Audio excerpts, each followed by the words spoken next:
Hello, Angela. Welcome to the Sunseeker podcast.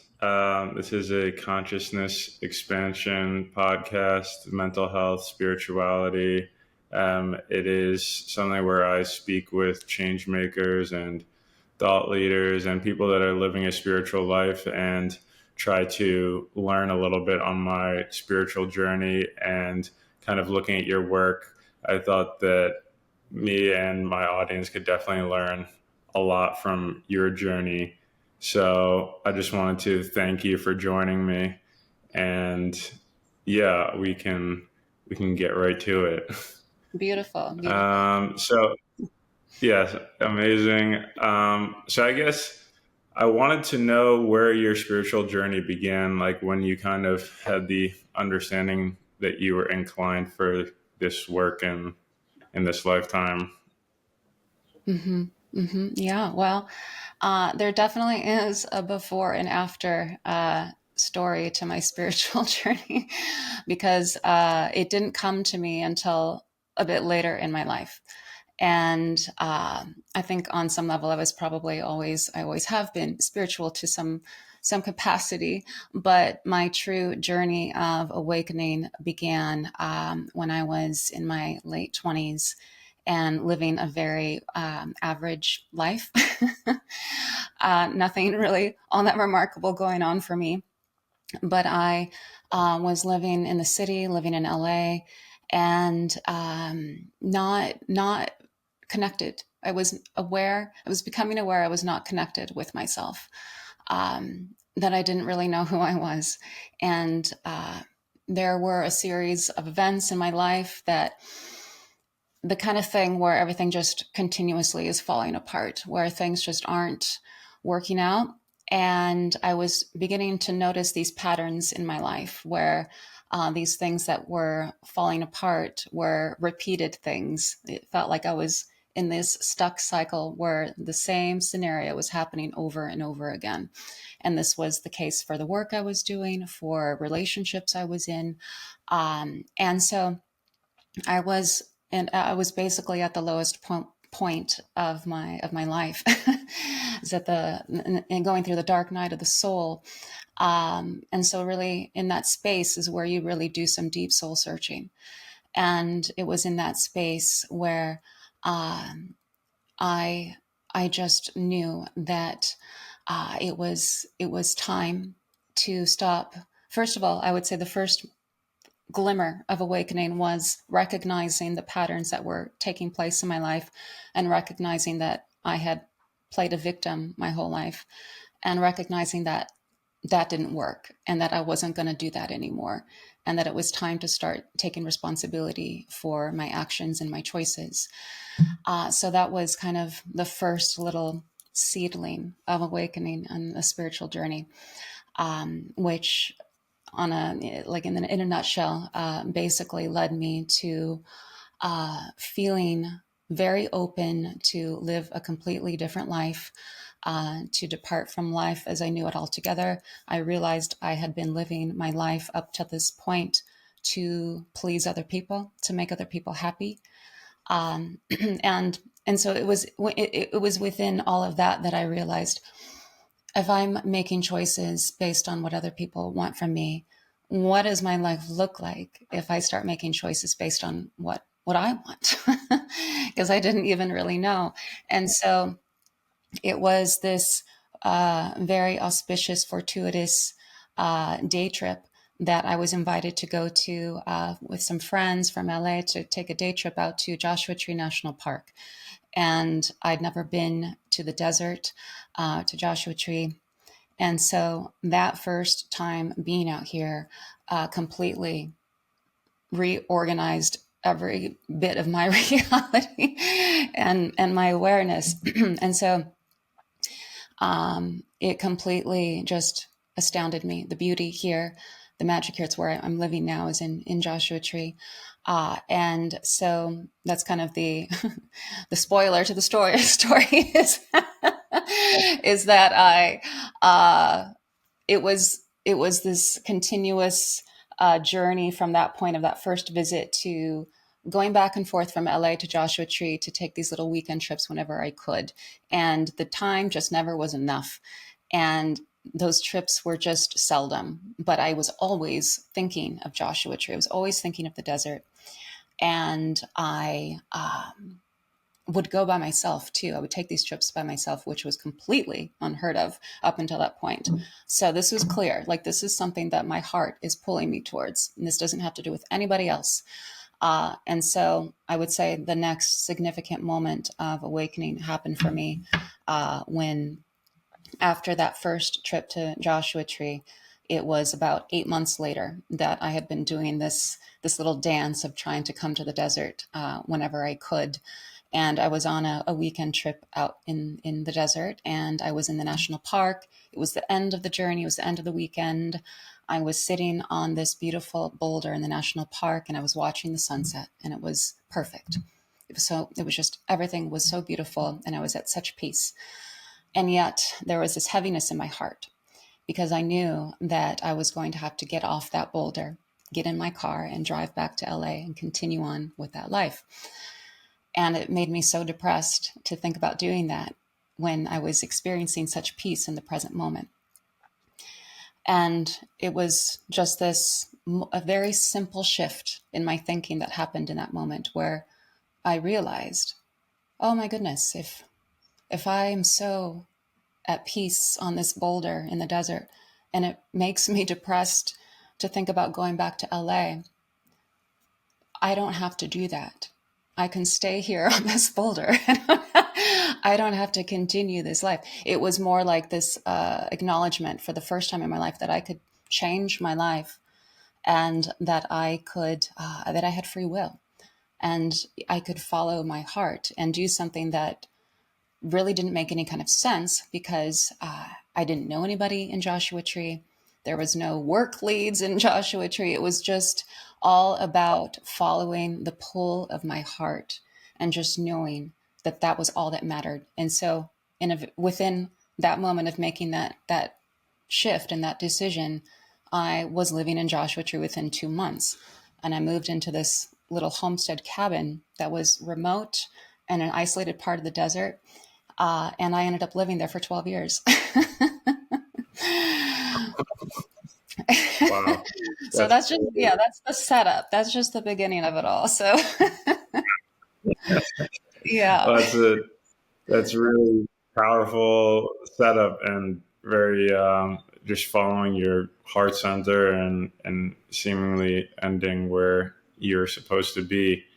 I think personally, I'm very lucky to have this conversation with you at this point in time, because just a little bit of background on myself. I live in New York City.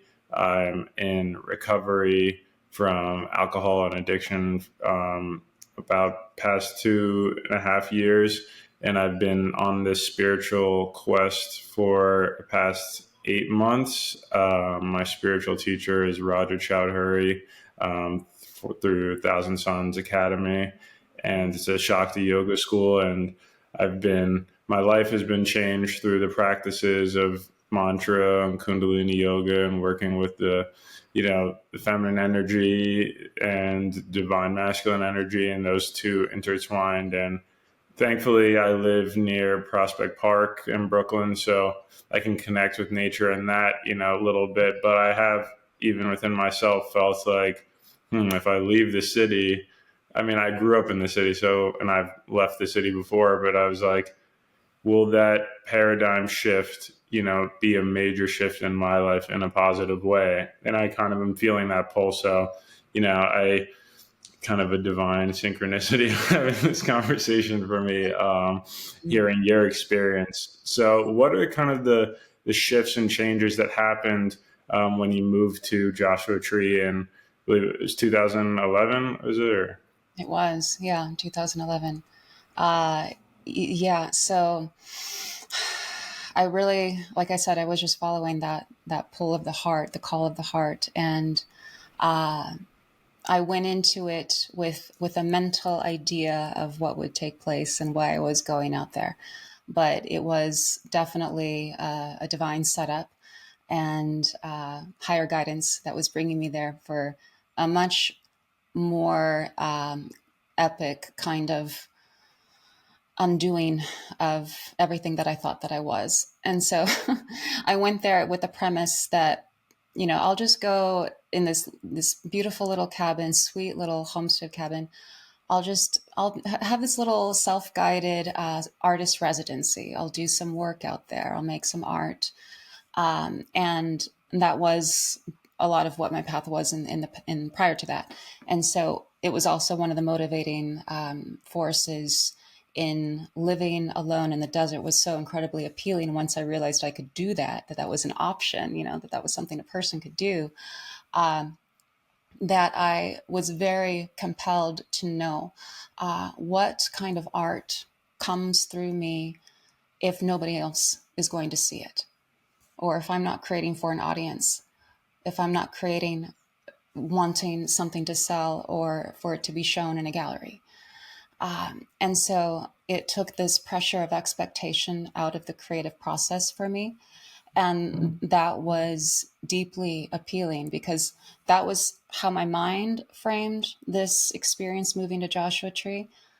But the truth of it was bigger than just that. I mean, it was that, but it was also like, well, who am I when nobody else is around, when nobody is looking, when it's just me and the land and the desert and the elements. And so it took me on this tremendous journey of beginning that kind of process of just creating for the sake of creating and just letting that energy just express through me however it wanted to. And for the first time in my artistic path, I definitely connected with, oh, this is how creativity wants to express through me. I kind of like figured it out on some level, like, oh, like this wasn't happening before and it's happening now. And and there were just different things that came up along the way that I was not expecting, because living alone, for one thing, it really helps you know who you are when not just living alone, but living alone in nature, in solitude, where there's, at the time, Joshua Tree was very quiet. This was like pre-Instagram time. And so nothing much was happening out here. And so I really did have this, hermitage to some extent for a dedicated period of time before I really started meeting people out here. And I just started tuning in with my body in a way that I hadn't before. I was noticing things about my body. I was noticing the way that foods were impacting me when I was eating them. Just pure quietness and pure presence helped me connect on a deeper level with just how I was nourishing myself, how I was taking care of myself. And so it kind of rapidly expanded into this whole journey of learning how to nourish myself in a healthy way, learning how to really expand self-care practices, and establishing a spiritual practice, which hadn't really existed before. And so, being alone in the desert, it's so still and peaceful and vast here. And so it just naturally tunes a person to this call to meditate, like, yeah, meditating is probably a good idea. And it was just this beautiful journey of just me having these little realizations and opening myself to things that I hadn't been open to before. And that was definitely the thing that radically changed my life is this state of openness. It was the open heart that led me here. And I kept that heart open because I felt the power of that, and realizing, like, I thought I knew everything before, and I realize I know nothing. And so I just want to open myself to receive, the gifts of this life. Like, what have I been missing this whole time? Because I had no idea before. Like, and so I just became very spiritually oriented. I was really I came into like practicing Kundalini Kriya a lot in the beginning years, just on my own. I wasn't part of a community of anything out here for the first few years. And so I was just tuning in and doing these practices. I started really going deep into raw foods and fasting, and having really, like, these were things I was never resonating with before. I was afraid of the idea of not going without, or going without food for a period of time. Like I had like a fear around that. And so in this new reality, I was learning about fasting, and like, this is like a yogi practice, and just like really resonating and drawn to it. And so I started exploring these long-term fasts over a period of time, and that's where a lot of stuff like really cleared and healed, and I really radically transformed, I would say, more than any other point, through these extended fasts that I was doing, because I would come out of that a completely different person, and really coming more and more into knowing myself through those processes. And through every bit of the way, I was just learning more about my body and how to take care of it. So the practice, the sacred practice of self-care became a very important foundation in my daily reality that I established in the beginning, that is true to this very day. This self-care practice is such a sacred structure in my daily reality. And fasting and everything, all of that is still part of my life. And my personal work has evolved and my spirituality has evolved. But these things that were initially established in those early years in the desert are still happening now. So it's like, Wow. I mean, just a way to put it too is, I arrived in the desert with a very pale skin. I had dyed black hair that I had been dyeing my hair black for years. Uh, I was very like fashionista, really into all that, and I was also an aspiring singer songwriter, and so much of that, all of that. Well, the hair fell away. It was like my just the transformation that was taking place internally was reflecting on the external, and so I started becoming more and more like the desert landscape, and just letting everything become natural. Hmm. And I even went into a period of musical silence for a year, because I just wanted to stop listening to music, and just wanted to connect with more vibrational types of sacred sound, and just took a cleansing period of time away from all music except for like mantra or healing tones.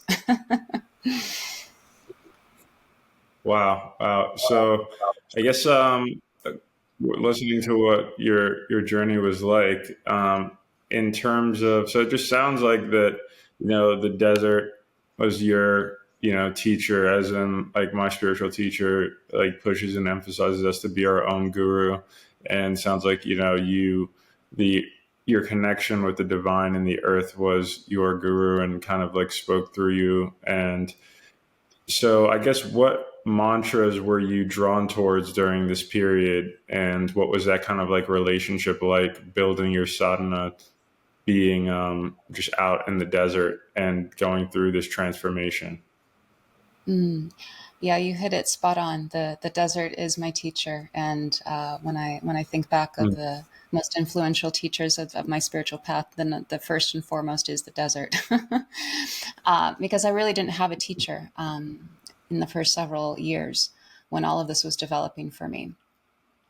And so and the only kind of connection I would say that I had before all of this was, I had a yoga practice that I was doing yoga semi regularly for like a period of 10 years before moving to the desert. And once I got to the desert, again, like everything's like shifting and opening, and I'm looking beyond just the practice, the asana practice on the mat, and I'm reading books and I'm learning about these yogi processes and techniques, and mantras. And I was really just right straight away when I first landed there, just started like really ramping up my yoga asana practice. And it really had this emphasis on the simply the sun salutations, because I'm in the desert. It's the land of the sun. my cabin faced the rising sun every day. It was perfect place to tune in with the rising sun with this kind of practice. And so I was outside practicing on the land, directly with the rising sun, and learning that there are mantras for every aspect of the sun salutation. So for every movement, there's a Sanskrit mantra that is associated with it. And that was the first time that I really connected with Sanskrit mantra and found myself very excited to learn and to memorize and to just recite these mantras as I was doing that sun salutation practice. So that was the beginning of mantra starting to work its way into my life. And it just happened very swiftly and very easily. And I was not doing that at all before. And then I had friends who in LA had done like Kundalini yoga teacher training and things like that. So they were starting to influence, like I was hearing about it and being interested. And so I would do my own little research and reading up on Kundalini and carrying on with 40-day, 60-day, 90-day sadhana practices within that tradition. And I stayed with it for about 3 years. So I would say I was basically specifically working with that style of mantra meditation, with that lineage. And then it just came a point where the path just always continues to evolve and open. And so there came a point where I stumbled upon some teachings from a teacher named Sri Kaleshwar, who, when this happened, I had established my spiritual practice over many years, and I had gone deep with this Kundalini work and found myself, realized I'm a very disciplined student and I would go very intensely into these processes. And I was seeing the benefits of them and how they would shift and change. But it also, in that tradition, it felt very, there was something to me, it just started feeling a little restrictive, a little too, I don't know, it just stopped resonating. And so I stopped doing those practices. And it was within that space of time of just being open that in 2017, I came across these teachings by Sri Kaleshwar that were completely different in the energy from what I'd been experiencing with the Kundalini. It was just different. And it felt like there was a very predominant focus on the divine feminine. And at this point, I'd developed enough to really recognize myself as a priestess, as an oracle of the divine feminine, as an embodiment of the divine feminine, and just really that being very much part of my daily reality. And so the teachings of Sri Kaleshwar, they came to me through a teacher whose name is Cindy Lindsay, and she was teaching this workshop called the Holy Womb Chakra system, the Holy Womb Chakra system. And I was just like, what is the Holy Womb Chakra? Like, what is that?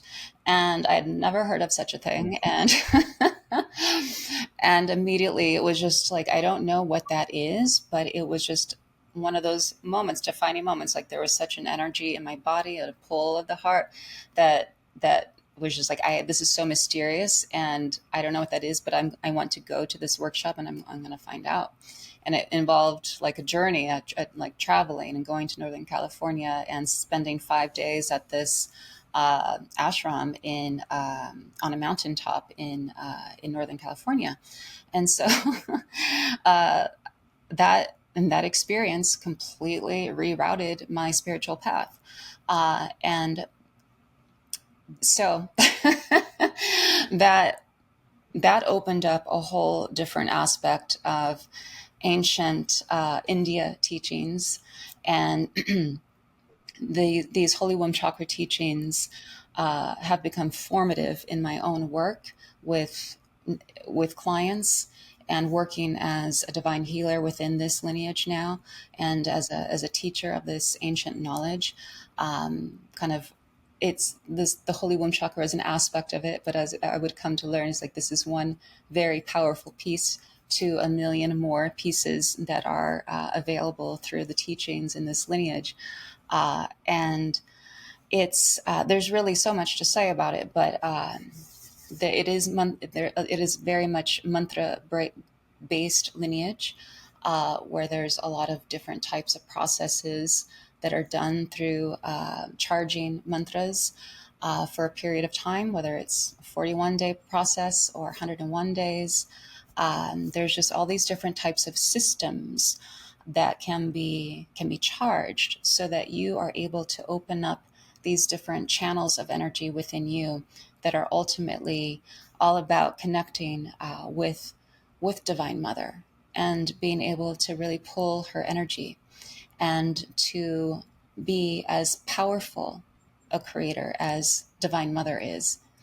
And so this lineage has everything to do with Divine Mother and developing a relationship with her and learning how to communicate with her and to receive her darshan, which is to see her in physical form with your eyes open, not like a vision, but to actually see the divine and for the divine to see you.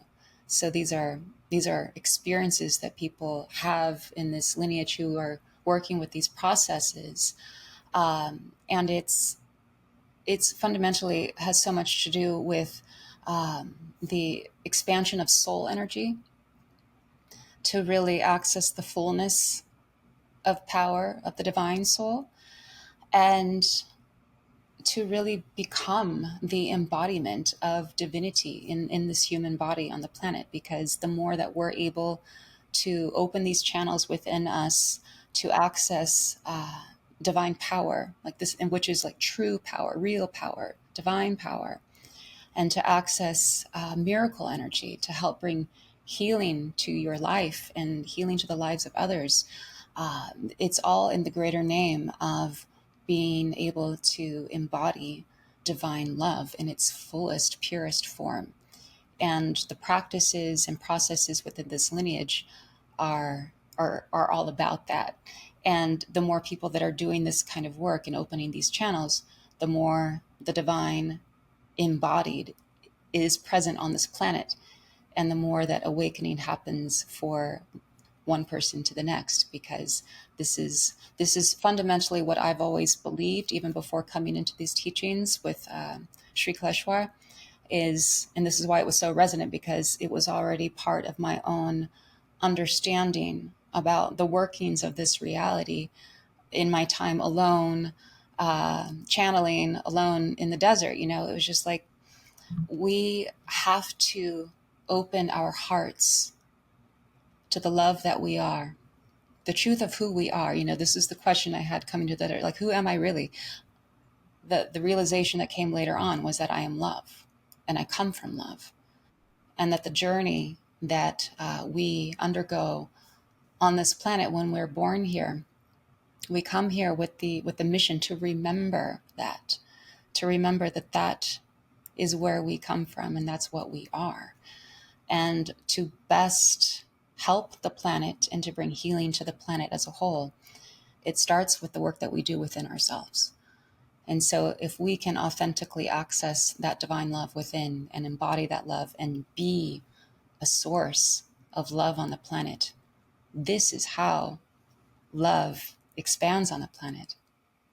And this is so much of the struggle of life that people experience is the forgetting, or the not even just never waking up to that realization, that they are love, and that everyone is an aspect of divinity. Everyone is divine. Every single human is divine. And the ones that cause the most pain and suffering and harm and cruelty on the planet are the ones who are most disconnected to that truth. And they're the ones who need the help remembering more than anybody else. But we all need that help. Yeah, that's very powerful, and it's so true. My teacher speaks about just being a light unto the world, and the fact that we are all that divine feminine energy, but we've forgotten and it's just like returning to source, as kind of like you're saying, as they were born as love, and to awaken this life to be that love is something that is, hopefully just through conversations like this, it can spark something in listeners. But it is, I think it's one of the most important things. I was just curious about how much of your juicing and the cleansing kind of really affected your journey into, not just connecting with the desert, but like connecting with who you are internally. Mm-hmm. Well, if anyone's ever done any kind of fasting or cleansing, it's something that it really has the power to rapidly accelerate emotional healing. And when you're in a state like that, it's interesting to have been called to do that kind of work in the desert, where the desert itself is already this container that is inviting stillness, that is inviting reflection, and being with your thoughts. And this is actually something that I've witnessed amongst people who haven't spent much time out here, who come from a more urban environment where there's a lot of stimulation, a lot of noise all the time, that they have like a limited capacity for what they can tolerate out here. If they're not ready for it, if they're not seeking it, that then people just are afraid of their own thoughts. They're confronted with it in the silence and the stillness of the desert. And there's like a point where it's like, okay, gotta go back to the city now because this is too much. And you start hearing those thoughts and you're like, I don't want to hear those thoughts right now. But I was asking for it. So, it's why the desert welcomed me in and called me in, because I was asking for this level of introspection and wanting to understand who I was. And so there's level one of that introspective kind of journey, just being in the desert alone, being in the desert in solitude. And then I start fasting. And the fasting is just another kind of extraordinary practice that really enables you to be really present with what's happening internally, because you're not distracting yourself with food and the making of food, the buying of food. Like it's when you take that out of the equation, there's so much freed up time and energy in the day. And so, and when worked with in that kind of way, then it gives you the space to really do some serious inner work. And that's what was happening for me in those early days, was the spaciousness that is created when fasting. Gave me the ability to start seeing things that I hadn't seen before, and start building on a lot of the self work that I had started doing when I was still in LA, when I was starting to make those initial realizations like, oh, I'm a victim. I've played the victim. This is so disempowering. Like, where is my true power? And, who am I as an artist? Like, what does that really look like? Like, these are all really powerful stages of self-inquiry. And so getting to the point of removing food, where it's like the emptiness of that physical presence of food is creating spaciousness. Like I was just saying, it's just like there's so much that happens energetically when you're fasting. And and there's so much that's happening when you're fasting, in terms of the body just gets to take a rest. It gets to take a break from all of the food and digesting food. And so there's like the diversion of the energy in the body. Because so much energy is being used towards digestion when we're eating every day. And when we remove that, then there's like 80% more energy freed up to just do other stuff in the body that's normally occupied with digestion. And so there's all this healing that takes place on all the levels. It's like physical healing is taking place, because the energy is just looking like, where do we need to go now that we're freed up and we have some extra time? Like, where should we focus this energy? And so the intelligence of the body is directing that energy towards the places that need healing. I wasn't actually seeking any kind of physical healing. And in retrospect, when I look back on all this, and just how I'm still kind of stunned and amazed that I went so deeply with this kind of stuff in the beginning days, because it was so foreign to me. And I had no association with anything of the kind in my prior reality, So, and again, like I had fears of going hungry and things like that. So here I am just going on juice fasts that would go from 10 days to 2 weeks to 3 months to 4 months. Like I was really going deep in the early years with these processes because I was having such profound realizations. And it was those early couple of years where I was really engaged in all of this, where I recognized myself as an oracle and was receiving higher information. Like just start channeling and just realizing like, this isn't me talking right now. This is like divine intelligence coming through. And this is where a lot of those initial spiritual teachings came through, were in those states. And so I felt like I was starting to experience what real power was. And an aspect of that being that nothing was controlling me on the external. I wasn't being controlled by food or external desires. That the power was just the presence, and the power was the peace that I was experiencing, because there's this tremendous peace that comes from these longer fasts, where all the things that aren't important, they kind of clear away, and things that were emotionally, I might have been struggling with things emotionally before a fast, be in the midst of a fast, have a huge emotional breakthrough, have huge healing around it, and then be freed of that emotional baggage, whatever it was. So, so many layers of just, it was the consistency of the practice, the fact that I would keep going in. You can have an amazing fast one time, but it's going to make an impact, but it's not going to affect the life moving forward very much if you just do it the one time. And so I was doing it very on a regular basis, basically. And so I've got like 13 years worth of extensive fasting to my name at this point. And every single time I've gone into that state, something important has been cleared or realized or transformed within me as a result of it. Even from like a short fast, like 3 days or whatever, like something. Like we just get clogged up, with the stuff that happens in life. And there's so much to navigate. There's so much stimulation and so much information and so many layers to this reality. So it's a huge blessing to just be able to give ourselves space to just take a break and to rest. And something important wants to take place in that resting time. And there's things that can only happen when we're in that resting state. And I just feel, whether it's fasting or some kind of break from your normal reality, whatever it is, to take 1 to 3 days a month and just be and like unplug from the normal day to day is so essential for our continued growth and healing and our continued well-being.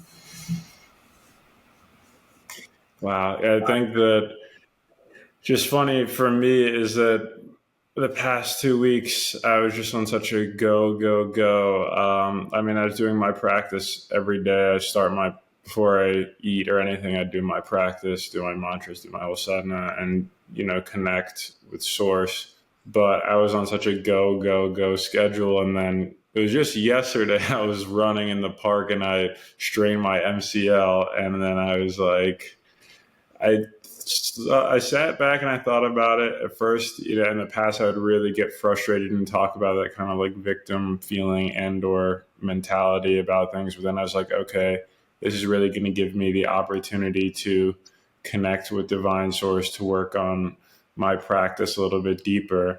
And like you're saying, just those breaks, whether intentionally or not intentionally, or they're not just, moments or blips that happen. They are moments to actually be utilized within the overall practice. I've done, I think in the past 2 weeks, maybe, yeah, it was like a 1 day water fast, but I definitely, if you could speak to how important it is to have regular fasting, because that's something that's kind of the next, I guess, frontier that I'm looking at for my practice. So how important, I guess, is regular fasting within a spiritual practice? Well, good for you for that 1 day water fast. It's not easy. And also just to say that it's so true what you just said about, the breaks that we need, because indeed, if we don't carve out that time and space for ourselves, the universe is going to make us stop. It's going to be enforced in some way. So accidents and injuries are classic messages from the universe that you need to take a break, you need to stop, you need to slow down. And in terms of fasting specifically, there's different approaches. It depends. Like, everybody is different, and some people might really align and resonate with something like a 1 day a week juice fast, or just having only liquids and smoothies 1 day a week. Like, something, it doesn't have to be some intense process, but to do something 1 day a week is really lovely, or 1 day a month, or take a longer period of time to do like a 2 week fast or cleanse, working with the seasons. And that's kind of something that because I do have a lot going on in my life, and I take, and I do take a downtime where I need to. But like, in terms of fasting specifically, I've kind of fallen into a rhythm the last several years of fasting 2 or 3 times a year, for a longer period of time. And maybe not necessarily in between that. I might not do it at all, but I have like these 2 or 3 longer periods, and they're always anchored to like the spring season or the fall season. And so to like kind of work with nature and work with the changing of the seasons is a beautiful time that's very energetically supported to do a cleanse.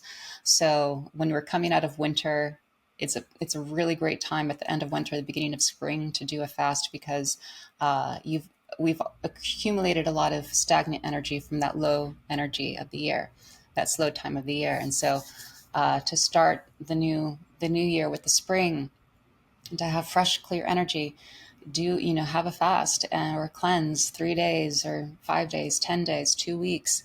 And, it's a complete reset of the system.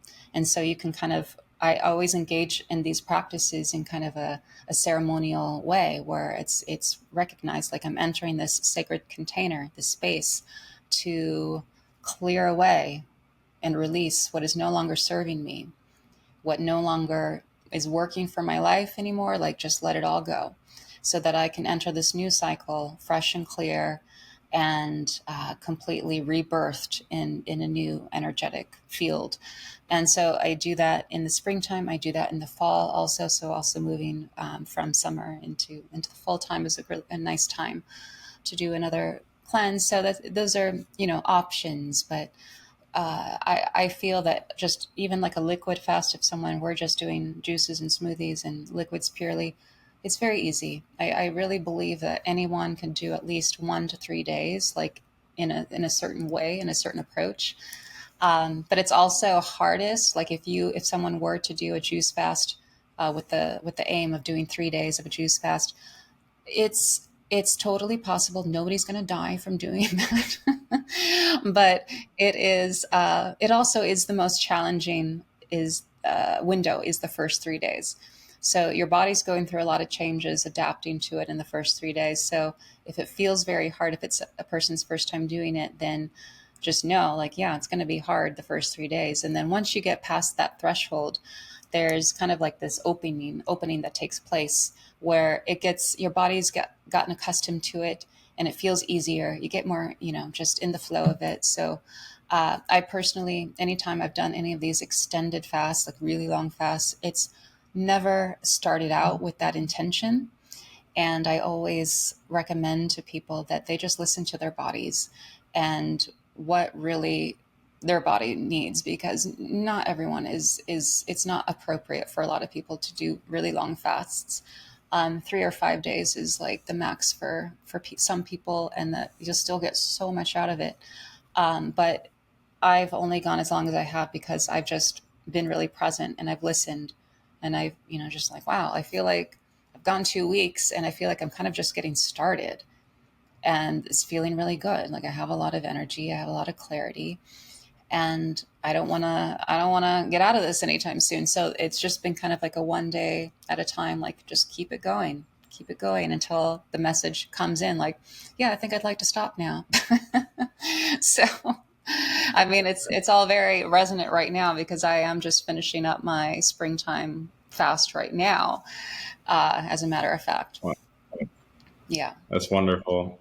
Yeah. Wonderful. So I know there's so many questions and things I want to ask you. Maybe we can do a follow up because I mean you just live such a full life that there's conversations could go on and go on. So one Indeed. thing I guess yeah, the last thing that I was curious about is just what the cow is that how I pronounce it apprenticeship looks like with you. If you could Oh, explain that. cacao.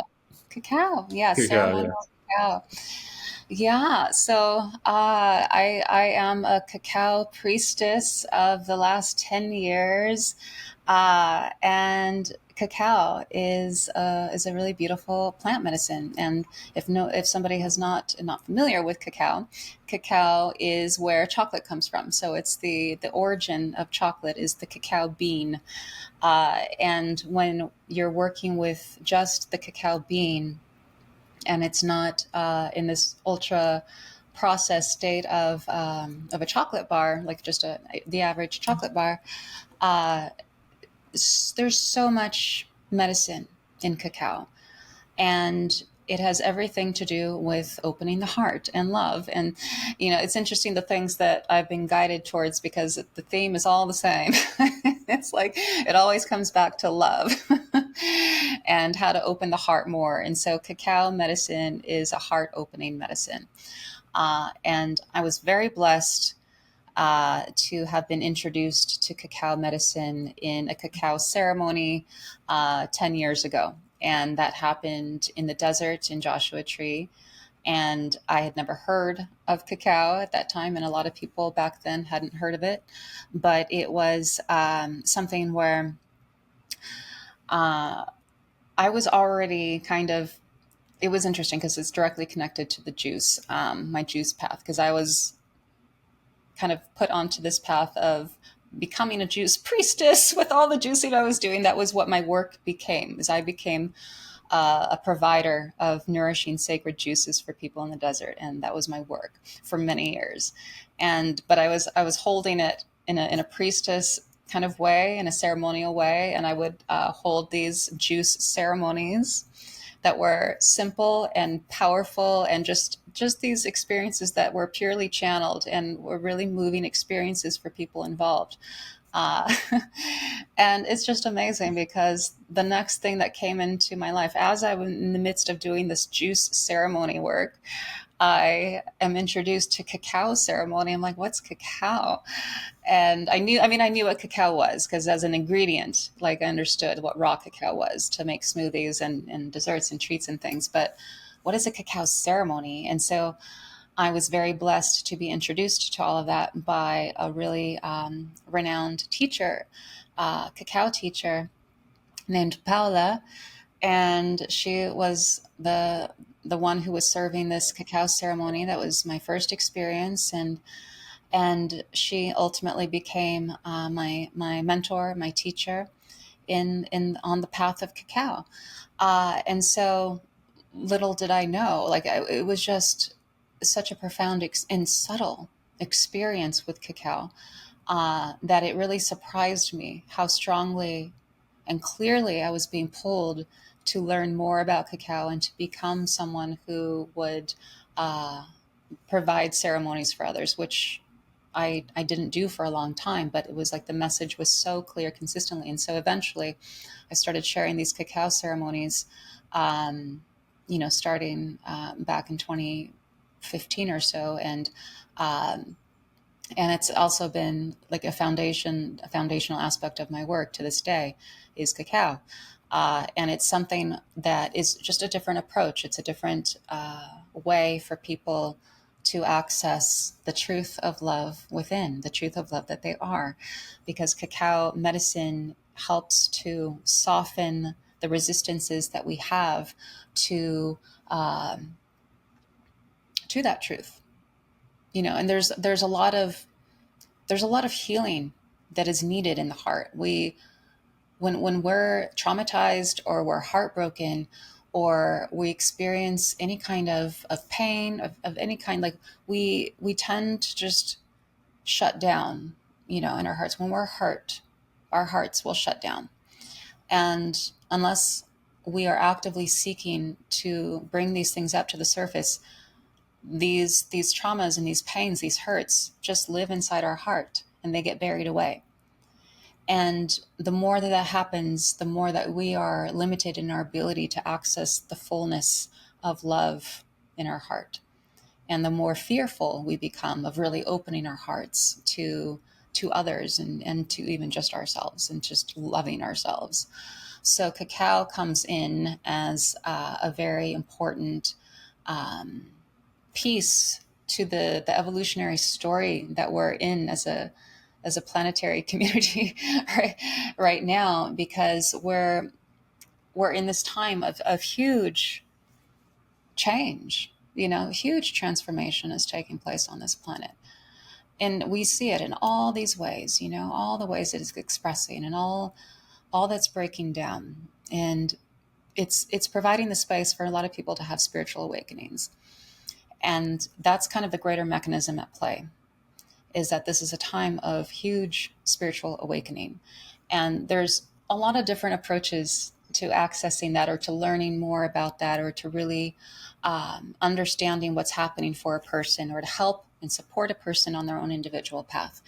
And I just find cacao, this medicine, to be a really accessible way to connect with another person and help that person to soften their heart and to remember and feel love inside, and to experience profound heart healing. And it's a delicious, cozy kind of experience to drink.